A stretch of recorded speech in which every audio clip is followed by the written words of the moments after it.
De volta ao vivo com o Real Time e, pelo menos na sinalização do secretário do Tesouro americano, Scott Bessent, numa entrevista exclusiva à CNBC Internacional, o acordo para a liberação do Estreito de Hormuz sai até hoje. Mas um novo ataque dos rebeldes Houthis no Mar Vermelho pode desestabilizar essas negociações. O petróleo, que registrou queda ontem, hoje voltou a subir.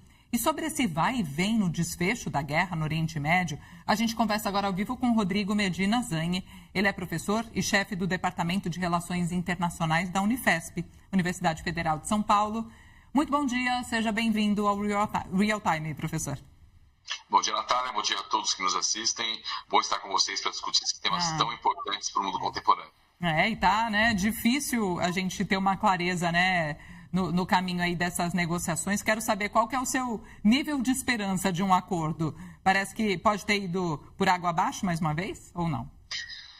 Expectativa muito baixa, bastante realista e ciosa de que só se desencanta quem se encanta.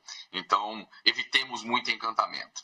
No decurso de 5 meses de guerra, desde a deflagração da Operação Fúria Épica por Estados Unidos e Israel, a subsequente interrupção do tráfico pelo Estreito de Hormuz, por onde passa 1/5 do embarque global de petróleo bruto e gás natural, com impactos imensuráveis por sobre toda a economia mundial, devido sobretudo aos riscos implicados aos fluxos globais de energia. Nós temos sinais bastante contraditórios sobre o andamento de negociações que nós não temos garantias de que efetivamente estariam em curso. Evidentemente, com o objetivo da reabertura do Estreito de Hormuz e o distensionamento militar e diplomático na região com vistas ao fim da guerra.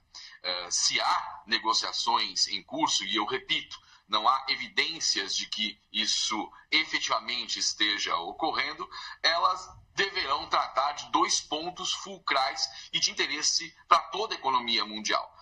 O formato da gestão da rota e a cobrança, eventualmente, de taxas pelo trânsito de embarcações e mercadorias também na região. Mas nada indica haver avanços diplomáticos nessa direção, sobretudo depois do fiasco, no início do mês de julho, daquele memorando de entendimento assinado no mês anterior, em junho, por ambas as partes, e que deu razão a declarações por parte do governo Donald Trump de que a guerra teria terminado. Declarações muitíssimo falaciosas, diga-se de passagem.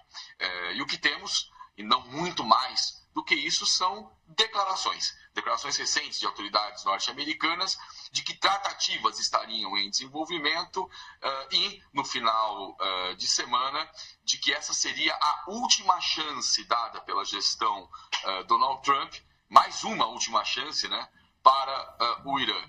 E no mesmo final de semana, Donald Trump afirmou em suas redes sociais que teria cancelado um ataque de grande escala, inclusive contra a infraestrutura, ou seja, contra os meios de vida do povo iraniano. O que nos indica um padrão de comportamento, não chega a ser sequer um cálculo estratégico de tão evidente razão de chacota por parte da imprensa norte-americana, de que esses anúncios de ataque de alto potencial destrutivo logo em seguida seriam cancelados, dizendo-se Donald Trump convencido por aliados na região, tentando com isso produzir alguma pressão por sobre escolhas do governo de Teherã, ao passo em que, isso é muito mais plausível, a meu ver, tenta-se com isso acalmar ânimos para interferir no processo de formação dos preços internacionais dos combustíveis.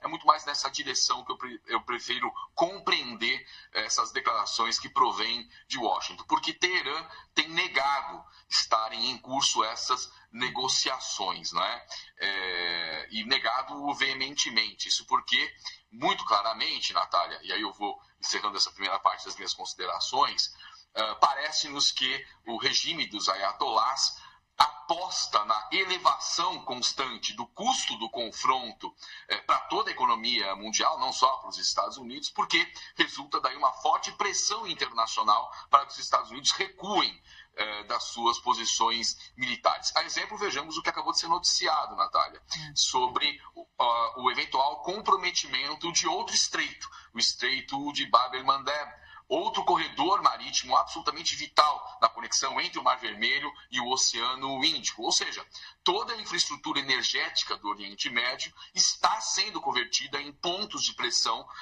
que elevam o custo do confronto tanto para Washington quanto para todo o mundo. Por isso, nada indica, eu repito, que nós temos concretamente corredores seguros de navegação num horizonte muito próximo. Eu gostaria muito de estar errado nessa avaliação, mas como eu disse, não é? Só se desencanta quem se encanta, e eu não estou encantado por essas declarações. Exatamente, muito boa essa frase mesmo. Agora, professor, o único indicativo, né, é essa afirmação do secretário do Tesouro americano de que eles estariam nessa iminência, né, de um acordo em relação ao Estreito de Hormuz, uma informação que foi negada pelo Irã e que deveria ter um peso, né, vindo de uma autoridade americana, mas essa credibilidade em relação a essas afirmações vem sendo posta em xeque, né, pelos desgastes depois de tantas idas e vindas. E eu queria sua ajuda para a gente entender qual que é o peso desse ataque que a gente noticiou aqui, né, por parte dos rebeldes Houthis ali no Mar Vermelho, nesse contexto. Bom, abrem-se novas frentes, como eu disse, numa estratégia que parece nos ser de longo curso e que tem impactos severos no mercado mundial, porque atinge diretamente cotações internacionais de petróleo, não é? E colocam numa maior distância as possibilidades de paz, porque agrava um ponto de dissenso, que é o controle sobre essas rotas marítimas. O Irã busca o gerenciamento do tráfego local no Estreito de Hormuz, reivindicando a própria soberania na região. Os Estados Unidos rejeitam a imposição dos pedágios de um lado, ou restrições unilaterais à livre circulação comercial, enquanto chegam a propor taxação de embarcações também, né, o que o próprio governo brasileiro afirmou recentemente tratar-se de pirataria, não é? E por onde precisam avançar as negociações para que nós tenhamos concretas perspectivas de paz, tanto no que concerne ao Estreito de Hormuz, quanto no que diz respeito a essa parte específica do canal de Suez, né? O fluxo de embarcações. Nós estamos falando da necessidade da definição de faixas de tráfego, tanto de entrada quanto de saída desses canais, e no que concerne ao Estreito de Hormuz, fundamentalmente a desminagem da região central, por uma série de razões, né? Não apenas condições mínimas de segurança para as embarcações e tripulações, mas estamos falando concretamente aqui do próprio restabelecimento do seguro para essas embarcações e cargas, né? Que não é uma possibilidade no horizonte próximo. Nós temos o frete marítimo aumentado em torno de 400%, né? O que afeta, né, a formação dos preços globais de uma série de bens de consumo, para não falar do óbvio problema da formação dos preços dos combustíveis, do querosene de aviação, o que afeta cadeias globais de produção, o que afeta a formação de preços de alimentos, por exemplo, e uma série de outros produtos da cesta do consumidor mediano em diversas realidades, e é por aí que as negociações deveriam avançar, né? E eu repito, não temos indicações de nenhuma fonte crível de que elas estariam a bom termo ou sequer em curso.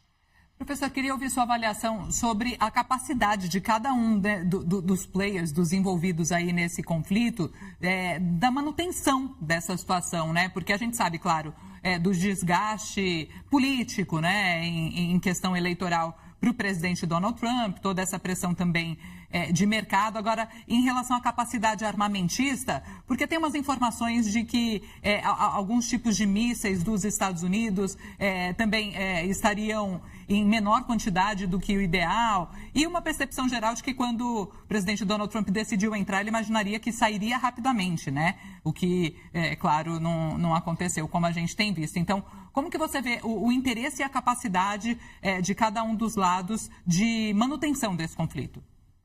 Há um problema notável de desinteligência para o governo Donald Trump. Isso porque ele foi abastecido de informações de inteligência acerca da impossibilidade de uma intervenção militar no Irã culminar na queda do regime. Apostava-se desde o ano passado que, tendo as principais cidades iranianas tomadas por protestos populares, uma intervenção militar norte-americana apoiada por Israel contra Teherã agravaria o quadro de insatisfação popular diante de uma série de contradições notáveis do regime dos ayatollahs e se produziriam condições para a queda do regime. Notadamente, isso não aconteceu, como muito bem havia antecipado a inteligência norte-americana.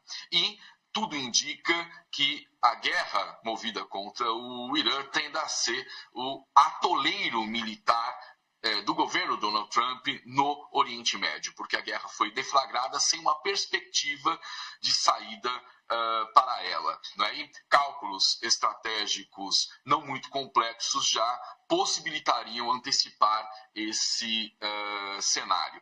Sobretudo porque vem se produzindo aí um desgaste bastante considerável na popularidade de Donald Trump às vésperas de eleições de meio de mandato, nas middle elections, onde se renovará agora em novembro parte considerável do poder legislativo norte-americano, onde se constitui a base de apoio para que o executivo possa aprovar suas agendas, ou seja, uma eleição de interesse direto da gestão Donald Trump e da qual dependem os seus destinos subsequentes, em termos de capacidade de governabilidade.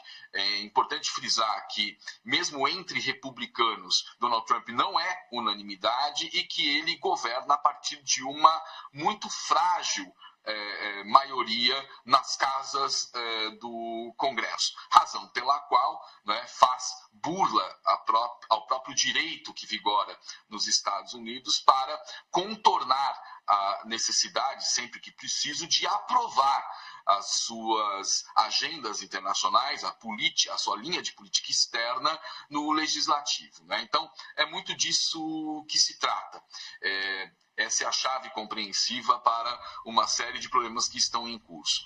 A saber, nós estamos sobre um terreno de incertezas, caminhando, não se sabe muito bem para qual direção, e tendo como risco perene a escalada do conflito na região, saindo ao controle dessas razões estratégicas, como eu disse, padecendo de gravíssimos problemas de desinteligência.